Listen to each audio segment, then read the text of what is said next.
আওয়ামী লীগ আবার ফিরবে, সেটাও আবার ভয়ঙ্কর রূপে, জানিয়ে দেশ জুড়ে শুরু হয়েছে ব্যাপক আলোচনা। নির্লজ্জতার তো নাজমুল ভাই একটা সীমা থাকে, তাই না?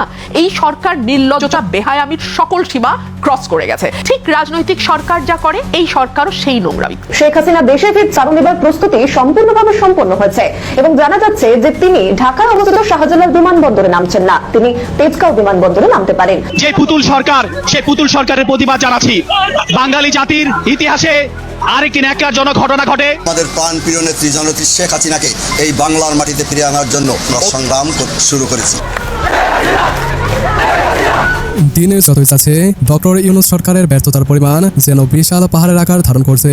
গত 5 আগস্ট ছাত্র জনতা থেকে শুরু করে সকল শ্রেণী পেশার মানুষের সম্মিলিত গণ অভ্যুত্থানে স্বৈরাচার হাসিনার পতনের পর সারা দেশের মানুষ প্রকৃতপক্ষেই যে নতুন সোনার বাংলাদেশের স্বপ্ন দেখেছিল, তার যথাযথ স্বপ্ন পূরণে ইতোমধ্যেই ব্যর্থতার প্রমাণ দিয়েছেন অন্তর্বর্তীকালীন সরকার। শেখ হাসিনার শাসনামলে দেশের প্রতিটি সেক্টরে ঘুষ, চাঁদাবাজি, লুটপাট ইত্যাদি এবং দেশের শান্তি শৃঙ্খলা ও নিরাপত্তার বিষয়ে যে গুরুতর অভিযোগ ছিল, ডক্টর ইউনূসের সরকার ক্ষমতায় আসার পর তার যথাযথ উন্নতি তো হয়নি, বরং বেশিরভাগ ক্ষেত্রেই পরিস্থিতি আরও বেশি অবনতির দিকে চলে যাচ্ছে। আর এত বেশি ব্যর্থতার প্রমাণ দেখার পর দেশের অধিকাংশ মানুষই চাইছেন যে যেন দ্রুত সময়ে নির্বাচনের মাধ্যমে দেশে একটি স্থিতিশীল গণতান্ত্রিক সরকারের আগমন ঘটুক।